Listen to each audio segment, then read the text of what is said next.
Oi, pessoal. Esse vídeo aqui é uma revisão, né, dos principais pontos dentro da disciplina de bioética e biossegurança. Então, eu vou abordar com vocês aqui um pouquinho dos princípios, né, de bioética. A gente vai seguir, né, mais para a parte de biossegurança, né, os riscos, né, dentro das profissões, os níveis de biossegurança, EPIs e EPCs, como que são classificados os resíduos do serviço de saúde, né? Então, a gente vai estar fazendo uma, uma abordagem desses principais pontos aí. Bom, pessoal, como a gente já viu, né, em sala de aula, a bioética nada mais é do que a ética da vida, né? Quando a gente fala de bioética, a gente precisa entender que ela é uma ciência, né? E o objetivo dessa ciência é justamente a gente estabelecer alguns limites, né? É a gente definir qual é a finalidade, né, da intervenção do homem sobre a vida humana, né? Até que ponto, né, que nós, enquanto profissionais, né, até que ponto a gente pode intervir na vida humana, né? E para a gente poder trabalhar, exercer, né, as nossas atividades profissionais, a gente tem que ter fundamento ético, né? Enquanto a gente desenvolve as nossas atividades dentro do nosso serviço, a gente precisa sempre seguir, né, esse preceito ético, porque é a partir dele que a gente vai ditar, né, a nossa tomada de decisão. Mas aí eu pergunto, né, como que a gente vai estabelecer esse nosso fundamento, né, esse fundamento ético, que é o que é necessário para a gente poder tomar as decisões dentro do nosso cotidiano, né, dentro do nosso profissional? Então, primeiramente, a gente precisa entender que nós, da área da saúde, né, nós vamos trabalhar com vidas, né, nós vamos trabalhar com pessoas, e que cada pessoa, ela é uma pessoa única, né? Ninguém é igual a ninguém. E esse nosso tratamento, né, as nossas ações, elas sempre devem ser guiadas, né, com o pensamento de que as pessoas, elas têm suas particularidades, né? As pessoas, elas são diferentes, cada pessoa tem as suas características, cada pessoa tem seus anseios, né, suas vontades, suas necessidades, cada pessoa tem a sua própria identidade, e isso tudo precisa ser respeitado, né? Por quê? Porque se a gente não usar, né, desse respeito, as pessoas, elas vão ser tratadas apenas como números. Então a gente precisa, primeiramente, né, reconhecer que o outro, né, a outra pessoa, ela é diferente de mim, né? Isso não significa que uma pessoa ela é melhor ou ela é pior que a outra, né? Uma pessoa não vale mais do que a outra. Nós somos iguais, né? Quando a gente se refere a essa questão de dignidade, né? Uma pessoa, né, um ser humano, todos os seres humanos, eles são providos, né, dessa dignidade. E isso significa que a pessoa ela tem o valor simplesmente por ela ser uma pessoa, né? Simplesmente pelo fato dela ser uma pessoa. E quando a gente se relaciona, né, com uma pessoa e a gente acaba não respeitando, né, essa pessoa em todas as dimensões, né, dimensões biológicas, sociais, questões morais, questões espiritual, quando a gente não respeita, né, essas questões de uma pessoa, né, que pode ser ou não, né, esse nosso paciente, essa pessoa ela vai se sentir desrespeitada, né? Essa pessoa vai ficar insatisfeita. Então, todas as nossas reflexões, todas as nossas ações, né, diante dessas pessoas, elas precisam ser guiadas, né, por essa questão de respeito, né, por esse fundamento, né, pelo fato de ser uma pessoa humana, que ela tem um valor e que ela é uma pessoa que ela é provida de dignidade. E aí, quando a gente consegue agir dessa maneira, né, ou seja, quando a gente consegue respeitar esse fundamento de entender que trabalhamos com pessoas, trabalhamos com seres humanos, e que a gente precisa reconhecer que nem todos são iguais, e a gente reconhece, né, o valor da vida humana, a gente está agindo, né, de acordo com esse fundamento ético. E aí a gente vai ver, né, que dentro da bioética existem alguns princípios, né, a serem levados em consideração. E aí a gente vai conhecer também um pouquinho desses princípios que regem, né, a bioética. Existem, né, 4 princípios que sustentam a bioética, né? E aí a gente tem a não maleficência, a beneficência, a autonomia e a justiça. A gente vai adentrar um pouquinho mais sobre cada um desses princípios, mas o que eu já posso adiantar para vocês é o seguinte: quando um profissional, né, seja qualquer que seja a sua profissão, quando ele desenvolve suas atividades seguindo, né, esses princípios da bioética, isso acaba dizendo o modo de ser daquele profissional. Então, todas as suas escolhas, né, suas ações, quando você segue esses princípios, ele claramente já demonstra, né, o profissional que aquela pessoa ele pretende ser, o que ele já é. Então, a gente vai ver um pouquinho desses princípios, cada um deles. O princípio de beneficência e não maleficência, né, são princípios, né, que por mais que eles tenham conceitos diferentes, né, eles andam alinhados um com o outro. Então, a gente tem aí, ó, que a não maleficência é justamente o fato de que não é permitido nenhuma ação, né, que vai trazer algum mal, que vai trazer algum prejuízo para aquele paciente. Já a beneficência, ela mora justamente no fato do que a gente tem que propor um tratamento, né, propor um serviço para o paciente que o objetivo central dele, né, é trazer o quê? Benefícios. Então, sempre, né, que um profissional ele for desenvolver sua atividade, ele tem que pensar, né, em trazer benefício para aquela pessoa. E aí, o próprio nome beneficência significa justamente fazer o bem.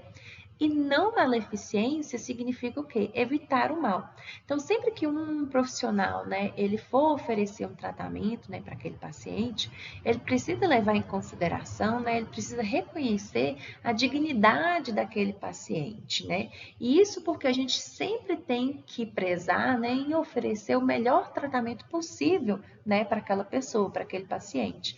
Então, esse profissional, né, ele tem que fazer o reconhecimento das necessidades físicas, das necessidades psicológicas, né, sociais daquele paciente.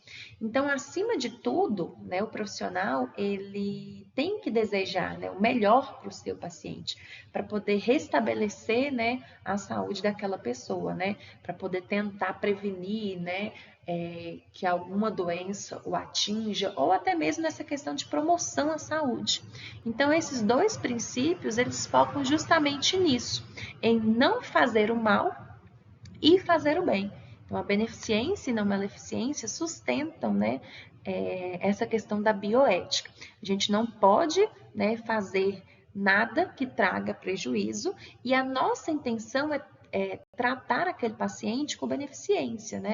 Trazer algo benéfico para a vida daquele paciente ali. Então, esses dois princípios, eles vão de encontro com o que a gente chama de ética do trabalho, né? Não fazer o mal e o contrário, fazer o bem para aquele paciente. Um outro princípio, né, que a gente deve levar em consideração, né, que a gente tem que utilizar como se fosse uma ferramenta, né, de trabalho para a gente conseguir enfrentar essas questões éticas, é o princípio da autonomia. E o que vem dizer para a gente, né, esse princípio de autonomia? É que as pessoas, elas têm a liberdade de decisão sobre sua própria vida. Então, esse princípio de autonomia está muito relacionado com a capacidade, né, que as pessoas elas têm de gerenciar, né, sua própria vontade. Isso livre, né, da influência de outras pessoas. Então, o princípio de autonomia vem dizer para a gente o seguinte: todos têm, né, a capacidade e a própria liberdade de tomar as suas próprias decisões. E nós, né, enquanto seres humanos, nós somos pessoas livres. E isso é assegurado até pela Declaração Universal dos Direitos Humanos. Então, através dessa declaração, Foi definido que nós somos pessoas livres e que nós temos a liberdade, né? Nós temos a capacidade de tomar as nossas próprias decisões. E aí eu trouxe um exemplo prático aqui para vocês, principalmente dentro, né, desse atendimento que a gente faz para os pacientes. Quando o paciente ele procura, né, algum serviço de saúde, né, qualquer um que seja, através do Código de Defesa do Consumidor, esse atendimento ele deve ser um atendimento que garante uma proteção àquele paciente. Ah, mas como que, né, encaixa essa proteção dentro do serviço que é prestado para esse paciente? Uma das questões, por exemplo, é justamente no fato de que, enquanto nós profissionais formos realizar qualquer procedimento, qualquer prática que seja, nós temos que informar esse paciente o que vai ser feito ali, o procedimento que vai ser adotado. Então, por exemplo, se existe um paciente, né, ele está no leito de um hospital, e aí você chega, né, para fazer um curativo ou para poder aplicar uma medicação, você deve chegar e você deve informar esse paciente o que vai ser feito. Então, isso é uma maneira protetiva, né, que os pacientes eles têm. Eles precisam estar informados sobre o que vai ser feito com ele, né? Qual é o medicamento que está sendo administrado, como que vai ser esse procedimento que vai ser adotado. Então, isso quem garante, né, é o Código de Defesa do Consumidor. Então, é uma proteção, né, destinada aos pacientes. Só que aí a gente precisa imaginar também uma situação, o oposto, né, dessa questão de autonomia, que é justamente o exagero, né, na expressão de autonomia de uma pessoa. Então, a gente vai levar em consideração, né, essa autonomia, sempre quando a gente for prestar algum atendimento, né, quando a gente estiver dentro do nosso profissional, mas a gente deve pensar também que quando o paciente ele faz o uso exagerado dessa autonomia, a gente pode estar caindo numa armadilha. E aí eu vou trazer um exemplo aqui para vocês entenderem, né, como que, até que ponto essa autonomia ela deve ser considerada. Então, imaginem comigo que tem um determinado paciente e esse paciente ele foi, né, diagnosticado com uma determinada doença. E aí, por conta dessa doença, esse paciente ele deve se submeter a uma terapia medicamentosa, né? O médico ele vai passar os remédios adequados, os medicamentos adequados para poder tratar essa doença. Só que aí, né, dentro desse princípio de autonomia, o paciente ele pode se recusar, né, de estar fazendo o uso do medicamento. Ele pode negar, né, tomar aquela medicação. E aí o que acontece? Nós devemos respeitar essa autonomia porque ele pode se recusar a receber o tratamento, né? E aí a gente poderia pensar, né? A gente poderia até mesmo alegar que o paciente ele é adulto, né? E que a autonomia desse paciente deve ser respeitada, né? E por isso que o paciente ele pode, né, fazer o que ele quiser, inclusive se negar a tomar o medicamento. Só que aí o que acontece, né? O profissional ele deve levar em consideração que o paciente ele não tem um conhecimento técnico para isso, né? O paciente, por que ele vai se negar a tomar o medicamento, né? Ele está sabendo que a recusa do tratamento pode acabar influenciando na vida daquele paciente, e quem tem esse conhecimento, né, é justamente o profissional. E aí esse profissional, ele precisa se esforçar ao máximo para poder tentar explicar àquele paciente, né, a importância daquele medicamento, né? Por quê? Porque antes da autonomia, né, antes do princípio da autonomia, vem o princípio de quê? Da beneficência, né? Como eu falei para vocês anteriormente, que é fazer o bem. Então, quando você acata a autonomia do paciente nessa situação, você está deixando, né, de cumprir o princípio da beneficência, né, que é trazer o bem para a vida daquele paciente. Então, sempre, né, nesses casos onde a autonomia ela não reflete algo benéfico ao paciente, a gente tem que se esforçar, né, para poder tentar mostrar para o paciente que aquilo ali é algo, né, de extrema importância, né, igual nesse caso aí onde o paciente ele se recusou a tomar o medicamento, né, ou seja, ele estava impondo, né, a sua questão de autonomia, porque ele é livre para poder tomar as suas próprias decisões, né? Então a gente tem, né, que respeitar em primeiro lugar o princípio da beneficência, né? E aí, por exemplo, outra questão onde a gente vê essa questão da autonomia. Por exemplo, quando a gente entra num local, né, que tem lá a plaquinha que é proibido fumar em ambientes fechados. Se a gente for pensar, né, em exercer um respeito, né, pelo princípio da autonomia, alguém poderia chegar ali, né, e desejar fumar. Por quê? Porque não seria ético proibir. A pessoa não tem o direito, ela não tem a liberdade de tomar suas próprias decisões, então a pessoa poderia optar o quê? Por fumar em locais, né, que não é adequado, né, à prática do tabagismo. Mas se a gente for pensar, por exemplo, no princípio da beneficência, né, se a gente for pensar no benefício da saúde das outras pessoas ali em volta, justifica, né, a proibição de colocar as plaquinhas que é proibido fumar. Então, essa questão desse princípio da autonomia, ele deve ser respeitado, ele deve sim ser respeitado, porém a gente tem que avaliar todo um contexto, porque em algumas situações essa autonomia, ela vai ir ao contrário do princípio da beneficência, né, que é quando o paciente ele se recusa, por exemplo, né, eu falo paciente, gente, por conta da, da disciplina estar sendo trabalhada dentro, né, dos cursos da área da saúde. Então, quando essa autonomia ela foge ao princípio da beneficência, aí ela pode então ser questionada, né? Igual nos casos dos exemplos que eu citei para vocês, né? Quando o paciente ele se recusa a se submeter a um tratamento, e quando o paciente, ele, por exemplo, se recusa, né, a levar em consideração a placa, né, que é proibido fumar, que ele poderia justificar, né, que ele tem autonomia, que ele tem a capacidade, né, ele tem a liberdade de tomar suas próprias decisões. Mas aí a gente sempre deve levar em consideração o primeiro princípio, que é o da beneficência. O último princípio para a gente poder considerar, né, é o princípio de justiça. E aí a gente pensa, como que eu vou, né, alinhar esse princípio de justiça, né, dentro, né, da questão bioética?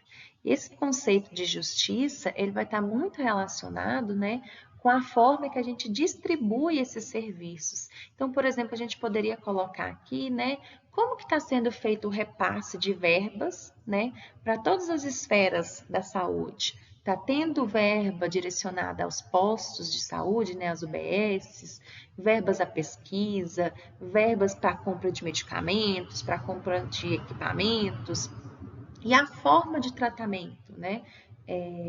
Está sendo de forma igualitária, né? Todo mundo está tendo acesso, então é nessa forma justa, né, de direcionar esses serviços. E aí, quando eu falo nessa forma justa, além da questão de igualdade, a gente também trabalha muito aquele conceito de equidade aqui, né?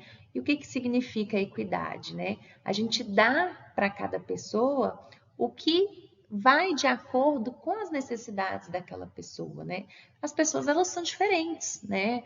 Então, como são pessoas diferentes, também vai ser diferentes das necessidades daquelas pessoas.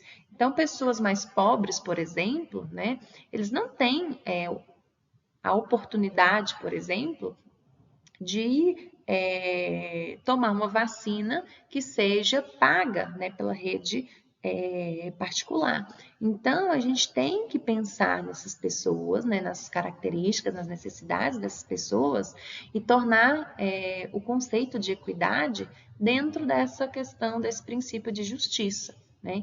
Então, quando a gente alinha, né, todos esses princípios, né, que a gente sempre deve levar esses princípios como ferramentas de trabalho, a gente consegue trabalhar com ética, né, ao paciente, com ética à vida daquela pessoa ali. Então, existe até mesmo uma hierarquia, né, entre esses princípios, né? E o que significa essa hierarquia, né? Que quando a gente for tomar, né, uma decisão, a gente deve primeiro lembrar, né, do nosso fundamento, né? E como que é o nosso fundamento. É justamente a gente reconhecer, né, o valor daquela pessoa, a gente entender que a gente está trabalhando com seres humanos. A gente deve o quê? Buscar agora aquele primeiro princípio, que é o quê? Fazer o bem, né, para aquela pessoa, né? Evitar fazer o mal. Então aí a gente já está cumprindo com o princípio de beneficência e não maleficência. A gente deve respeitar as escolhas daquela pessoa, né? Então fazendo jus aí ao princípio de autonomia. E por fim a gente deve ser justo. Então, quando a gente alinha todos esses princípios, a gente segue aquele fundamento, né, de bioética, a gente consegue trabalhar de forma a respeitar, né, a individualidade, as características de cada pessoa. Além das questões éticas da vida, a gente precisa entender também que a gente precisa trabalhar, né, com segurança, né, a segurança da nossa vida. E aí, a gente já comentou, né, a gente já estudou em sala de aula que todas as profissões, né, qualquer profissão que seja, na verdade, essa profissão ela apresenta riscos, né, para a saúde daquele trabalhador. E esses riscos, eles são classificados, né, em 5 grupos de risco. Então, nós temos os riscos físicos, riscos químicos, biológicos, ergonômicos e riscos de acidente. Como eu falei para vocês, né, os riscos físicos está muito voltado, né, para todas aquelas questões de energia, né? São riscos que acontecem muito quando a gente está trabalhando, né, com algum tipo de equipamento, né? São dependentes de equipamento. Então aí a gente tem como exemplo os ruídos, as vibrações, as radiações, temperaturas, pressão, umidade, né? São todas essas questões que a gente pode se submeter quando a gente está trabalhando com algum tipo de equipamento. Nós temos também, né, os riscos químicos, né? Ou seja, são aqueles riscos quando a gente trabalha principalmente, né, com produtos que podem penetrar, né, no nosso organismo através da nossa via respiratória, e aí pode ser alguma poeira, pode ser algum fumo, pode ser névoa, pode ser gases, vapores, né? Os próprios componentes químicos ali. Então, são todos os produtos, né, que podem ter contato, né, com o nosso corpo, por exemplo, através da pele, né, através da ingestão, ou então, né, pelo próprio sistema respiratório, né? E aí a gente tem aí várias situações, né, como as poeiras, os gases, os vapores, que podem culminar num risco químico à saúde daquele trabalhador que manipula, né, que trabalha diariamente com esses produtos. Nós temos também os riscos biológicos, né? Que é justamente quando a gente manipula materiais biológicos, né? Principalmente os fluidos corporais daquela pessoa, de um determinado paciente, que pode estar contaminado, né? Principalmente com micro-organismos, com vírus, com bactérias, protozoários, fungos, parasitas. Então, todas as atividades, né? Por exemplo, que envolvem manipulação de sangue, de urina, de escarro, de alguma peça que foi levada para poder fazer uma biópsia, né? Esses materiais que podem estar contaminados, né, com algum agente biológico, eles representam, né, riscos à saúde daquele trabalhador. Nós temos também os riscos ergonômicos, né, que é qualquer fator, né, que possa vir, né, interferir nas características do paciente, do trabalhador, né? Então, por exemplo, que pode causar algum desconforto, que pode afetar a saúde daquele trabalhador, né? Como, por exemplo, a monotonia, as jornadas prolongadas de trabalho, né? O esforço físico excessivo, né, por parte daquele profissional.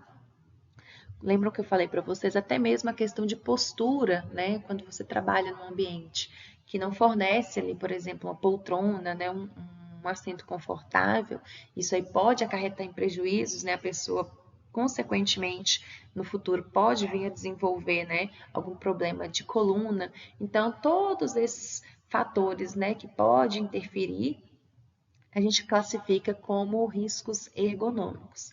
E nós temos também os riscos, né, de acidente, que é justamente qualquer situação que pode colocar aquele trabalhador, né, em uma situação de perigo.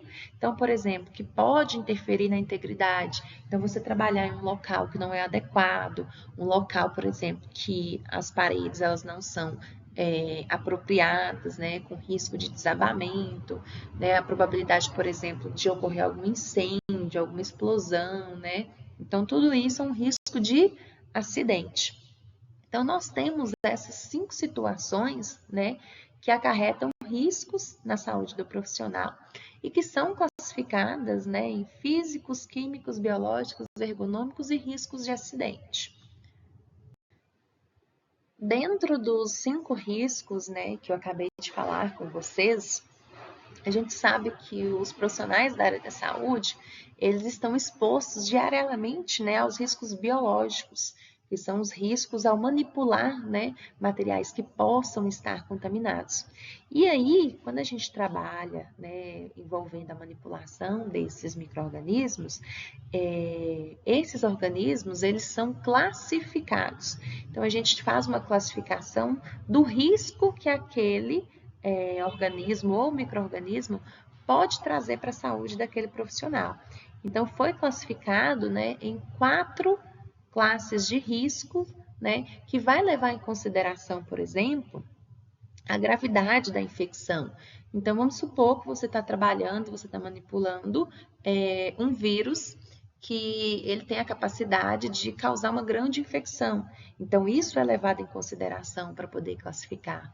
Outra coisa também que é levada em consideração é a capacidade de disseminação desse micro-organismo. Então, por exemplo, é uma bactéria, né? Se a gente estiver trabalhando com a bactéria, a gente sabe que a capacidade dela de se disseminar, ela é menor do que quando a gente trabalha com vírus, principalmente vírus que podem o quê?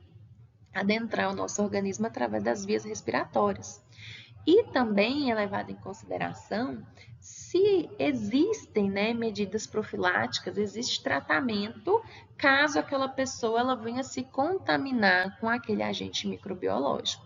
Então, a gente leva essas questões em considerações para a gente poder classificar o risco. Então, bora lá a gente conhecer essas 4 classificações. Na classe de risco 1, né, está incluído ali os agentes que eles não têm, né, nenhuma capacidade comprovada, por exemplo, de causar alguma doença, né, seja doença em pessoas, seja doenças em animais, e que não trazem, né, nenhum risco nem para a pessoa que está manipulando, né, aquele micro-organismo, nem para as pessoas que trabalham naquele ambiente ali. Então, se você está trabalhando com uma bactéria e essa bactéria ela não é uma bactéria que causa doença, então ela é classificada na classe de risco 1, porque o risco, né, vai ser bem baixo e o risco para as pessoas ao redor ali também é um risco nulo, né, um risco baixo, né, para a coletividade. E principalmente, talvez, né, se caso a pessoa ela se contamine ali com aquele micro-organismo, já existe, né, uma medida preventiva e existe, né, um tratamento eficaz para poder ser administrado caso o paciente entre em contato, né, caso o profissional, na verdade, entre em contato com esse micro-organismo. Já na classe de risco 2, né, os agentes que a gente manipula na classe de risco 2, ele vai trazer um risco moderado, né, ao profissional que está manipulando ali e um risco baixo para a coletividade. E aí existe um tratamento eficaz, né, caso a pessoa ela venha a desenvolver, por exemplo, ali uma doença em virtude de estar manipulando aquele agente microbiológico. E aí, esses agentes aqui, eles sim, eles podem causar uma doença, né? Porém, eles causam essa doença, mas não trazem tantos riscos sérios, né, para os profissionais daquele laboratório, né, para a comunidade ali, ou até mesmo para os animais ou para o meio ambiente. Já na classe de risco 3, né, aí já o cenário já começa a mudar. Por quê? Na classe de risco 3, está envolvido ali os agentes que podem causar doenças e que vai causar doenças mais graves, né?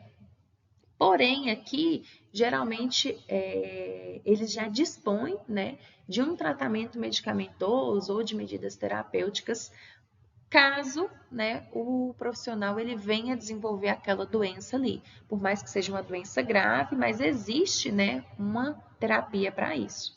E tem, né, a classe de risco 4, que é quando você já trabalha com micro-organismos com alto poder de causar, né, uma grande infecção ali, e o risco ele é alto tanto, né, o profissional quanto para os demais profissionais, para a comunidade, né, para o coletivo que pode estar exposto àquele micro-organismo ali. E aqui, nessa situação aqui, ainda não existe nenhuma terapia eficaz. Aqui eu posso dar, por exemplo, né, a COVID. Naquela época que a COVID estourou, né, e que teve um grande número de casos, o vírus, né, do SARS-CoV, ele era classificado como classe de risco 4, porque ele apresentava um alto risco, né, ao profissional, representava um alto risco à coletividade, porque você está trabalhando em um laboratório, você está manipulando o vírus. Se aquele vírus ali espalhar, né, a probabilidade que as pessoas ali ao redor se contaminem é alta, ou seja, o risco para o coletivo também é alto. E aí, naquela época lá, né, porque hoje a gente já tem já tem as vacinas, já tem tratamento, né, alguns medicamentos destinados aos pacientes que se infectam com o vírus, naquela época não tinha. Então, a gente classificava como classe de risco 4, né? Porque o risco, ele é alto, né? E a gravidade da doença é alta e naquela época não tinha, né, à disposição ali um tratamento eficaz contra o vírus. Então, quando você está manipulando, né, esses agentes que podem causar doenças, esses agentes eles são classificados. Então, se for um micro-organismo, né, que não vai causar mal nenhum, que não causa nenhuma doença, classe de risco 1. Se for um micro-organismo, né, que ele causa doença, porém essa doença ela não é tão complexa, não é tão grave, e a gente dispõe de um tratamento eficaz, classe de risco 2. Agora, se já é uma doença, né, um micro-organismo que causa uma doença, e essa doença já é uma doença mais grave, né, mas que a gente ainda consegue ter um tratamento, classe de risco 3. Quando a gente está trabalhando com um micro-organismo, né, que a gente sabe que ele tem um alto poder, né, de causar uma grande doença, tanto para quem manipula, tanto para as pessoas ao redor, e que não tem nenhum tratamento ainda disponível, a gente fala que aquele micro-organismo ele está dentro da classe de risco 4. E isso é muito importante a gente classificar, né, esses organismos ou micro-organismos, porque a partir disso a gente consegue definir os níveis de biossegurança para poder se trabalhar, né, com aquele micro-organismo. Então, por exemplo, quando a gente trabalha, né, com um micro-organismo que ele tem uma capacidade alta de disseminar, o laboratório para poder trabalhar com ele tem que ser um laboratório mais bem equipado, os profissionais mais treinados, os equipamentos de proteção devem ser mais complexos, e isso a gente acaba definindo, né, o nível de biossegurança para poder trabalhar com cada um desses agentes. E é o que a gente vai ver a seguir aqui, quais são esses níveis de biossegurança. Nós temos 4 níveis de biossegurança, e aí eles são até classificados com a sigla NB, né, e o número daquele nível de biossegurança. Então, a gente tem o NB1, NB2, NB3 e o NB4, né, que são os níveis de biossegurança.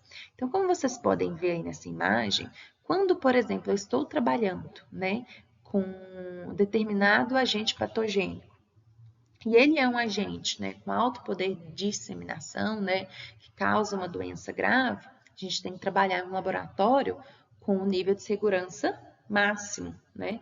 Então, para a gente determinar o nível de biossegurança, a gente precisa saber qual é o experimento que vai ser feito e qual é o micro-organismo, qual é o organismo que eu vou estar manipulando ali.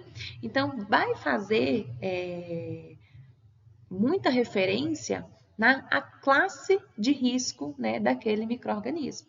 Então, para a gente poder definir, né, que nível de biossegurança, que equipamento eu devo utilizar, que técnica eu devo abordar, quais equipamentos de proteção devem ser utilizados, a gente deve levar em consideração a classe de risco, que foi o que eu acabei de explicar para vocês no slide anterior. Então, no nível de biossegurança 1, a contenção ali naquele laboratório, né, é um laboratório mais básico. É um laboratório, por exemplo, que tem dentro das instituições, né? Por quê? Porque ali a gente não vai trabalhar, né, com nenhum micro-organismo que seja da classe de risco, por exemplo, 4. Então, por exemplo, a gente está dentro de uma instituição de ensino, né? Então, dentro de uma faculdade, né, de uma universidade, o laboratório ali são os laboratórios NB1, né? Por quê? São laboratórios destinados mais à docência, né, ao ensino. Então, não justifica você trabalhar, né, com um micro-organismo da classe de risco 4. Então, o laboratório, né, os equipamentos, eles podem ser mais simples, né? Agora, quando a gente trabalha com o nível de biossegurança 2, os micro-organismos ali, eles são da classe de risco 2. Então, aqui, né, os laboratórios eles já são mais laboratórios clínicos, laboratórios de hospitais, laboratórios que fornecem serviços aí de diagnóstico, né? E aqui, dentro do nível de biossegurança 2, a gente precisa adotar as boas práticas de laboratório, né? A gente tem que utilizar as barreiras. E o que são essas barreiras? A gente utilizar a cabine de segurança, a gente utilizar os equipamentos de proteção individual, a gente utilizar os equipamentos de proteção coletiva, né? Então, aqui o nível de segurança, ele já é um pouco maior, né, do que o laboratório de nível 1.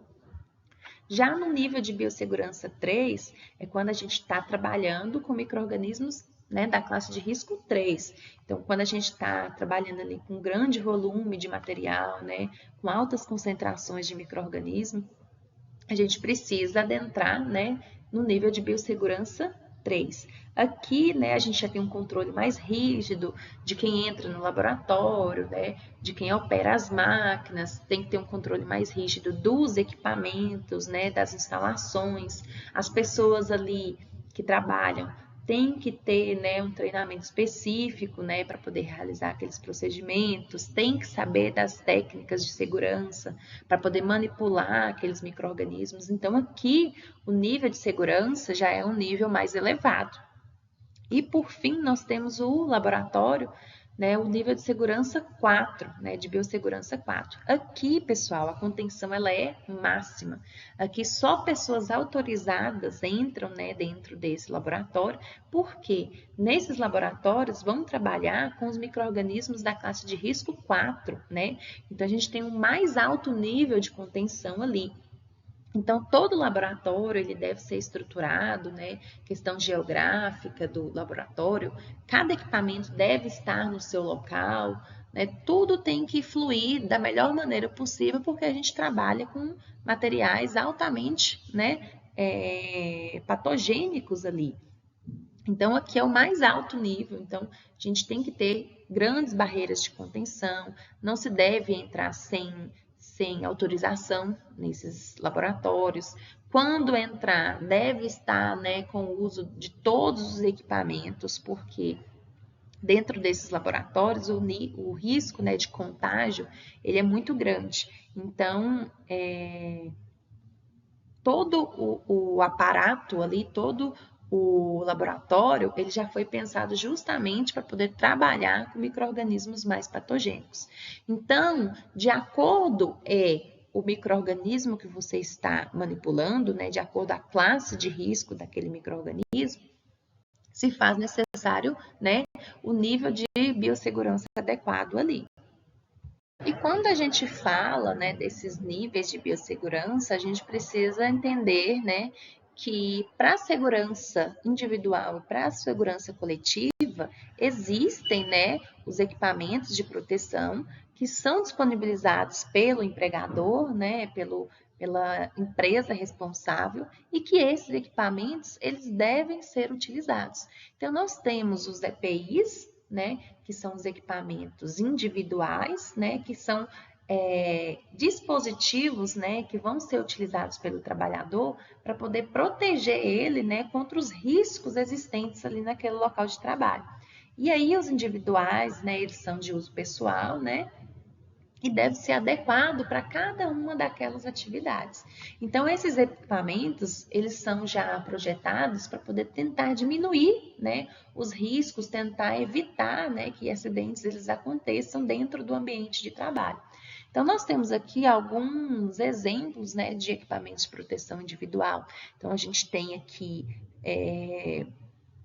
as toucas que devem ser utilizadas, nós temos os protetores faciais, nós temos os óculos de proteção, nós temos as máscaras, né, que devem ser utilizadas, nós temos as luvas, jalecos, os propés também, tem algumas situações até mesmo que botas específicas elas precisam ser utilizadas. Então, tudo isso, né, é necessário para poder garantir aquela proteção àquele trabalhador, de forma individual. E nós temos também os EPCs, né, que são equipamentos que promovem uma proteção de forma mais coletiva, né, que visa proteger um grupo de trabalhadores, né, daquela região, daquele local de trabalho específico. E aí ele vai, né, o objetivo dele é o mesmo, é tentar eliminar ou tentar reduzir, né, os riscos de acidente de forma coletiva. E aí a gente tem aqui alguns exemplos, né, de EPCs que são mais utilizados, como por exemplo as cabines de segurança, nós temos os chuveiros de emergência, nós temos os lava-olhos, nós temos também os extintores, as autoclaves, até mesmo as caixinhas, né, para descarte de materiais pérfuro-cortantes. Tudo isso é utilizado dentro, né, da proteção coletiva. Esses são os mais comuns, tá, gente? Mas existem outros. A gente tem, por exemplo, os alarmes de emergência, as próprias plaquinhas de sinalização, né? É um equipamento de proteção coletiva, aqueles exaustores, tudo isso é utilizado de forma, né, a evitar que os riscos de trabalho, né, de acidente de trabalho aconteça dentro, né, daquele ambiente ali. A grande maioria das profissões, né, elas acabam gerando resíduos, né, que são provenientes daquelas atividades ali desenvolvidas. Então, vamos colocar um exemplo bem comum. Uma manicure, né? Qual é o resíduo que uma manicure ela gera? Né? O frasquinho de esmalte, quando ele já está finalizado, o algodão que foi utilizado ali. Então, isso entra como o quê? Como resíduo que foi proveniente do quê? Daquela atividade que foi exercida. E aí esses resíduos, pessoal, eles são classificados. Nós temos a classe de risco 1, que são os resíduos perigosos, né? Por que eles são perigosos? Porque eles vão causar algum mal à saúde, né? Seja a saúde humana, seja a saúde ambiental. E aí esses resíduos, eles têm algumas características. Então, por exemplo, se é um resíduo inflamável, um resíduo corrosivo, um resíduo tóxico, um resíduo patogênico, ele entra na classe de risco 1. Igual, por exemplo, os resíduos, né, que são da área da saúde, que podem ser resíduos que, né, carregam, por exemplo, a questão aí de patogenicidade, né? Então, eles são classificados como classe 1, que são resíduos perigosos.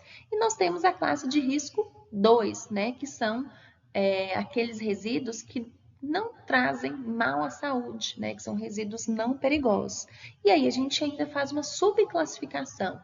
Nós temos a classe dos resíduos 2A, que são resíduos não inertes, que são resíduos que eles conseguem ser solubilizados em água. Então, por exemplo, papel, iodo, né, tudo aquilo que a gente consegue solubilizar em água, entra na classe 2A.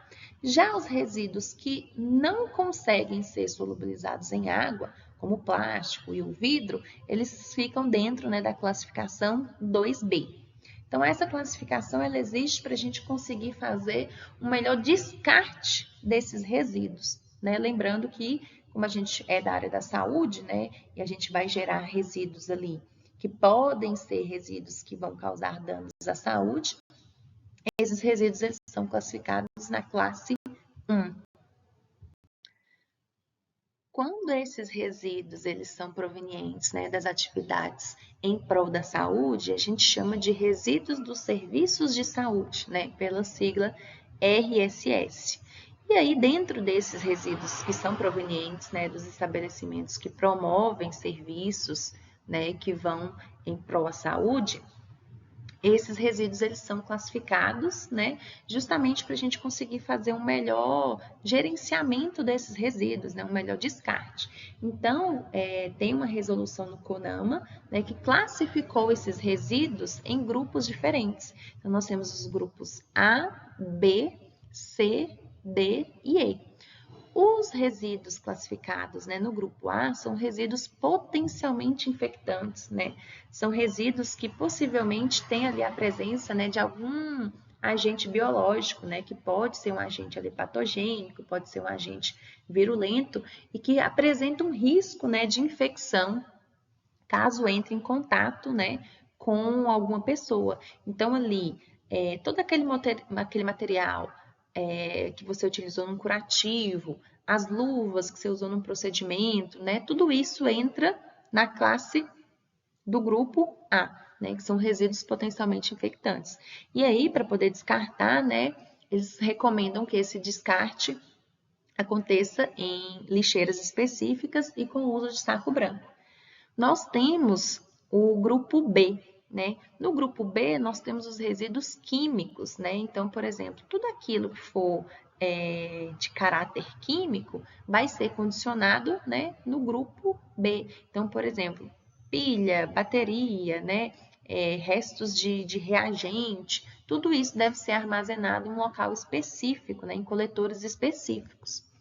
Nós temos o grupo C, que são aqueles resíduos principalmente radioativos, né?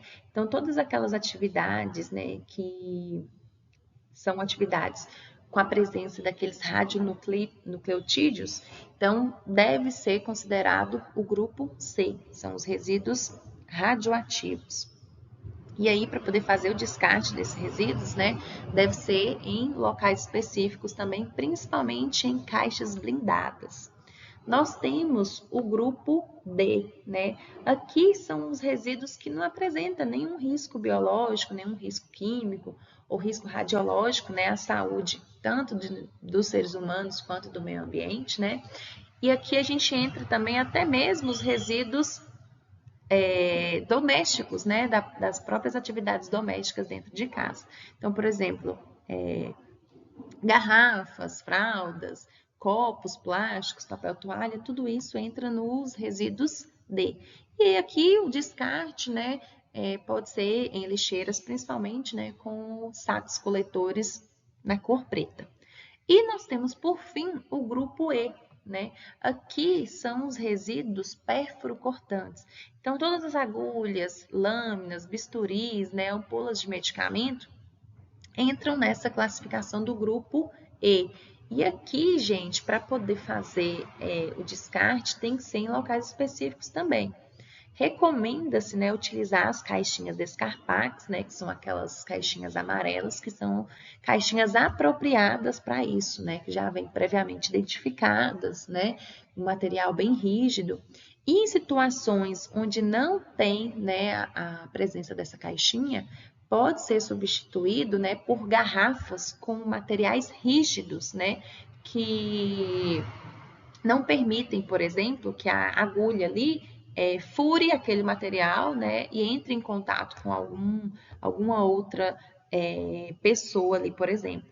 Então, no grupo E, né, no descarte de pérfuro-cortantes, recomenda-se, né, essas caixinhas coletoras, ou então, né, ambientes, né, coletores que sejam rígidos, né, com paredes bem rígidas para poder fazer o descarte. Lembrando, pessoal, que quando você vai descartar um material pérfuro-cortante, por exemplo, uma agulha, nunca, né, deve ser reencapada essa agulha, porque o risco de acidente aí é grande quando se tenta fazer essa manobra.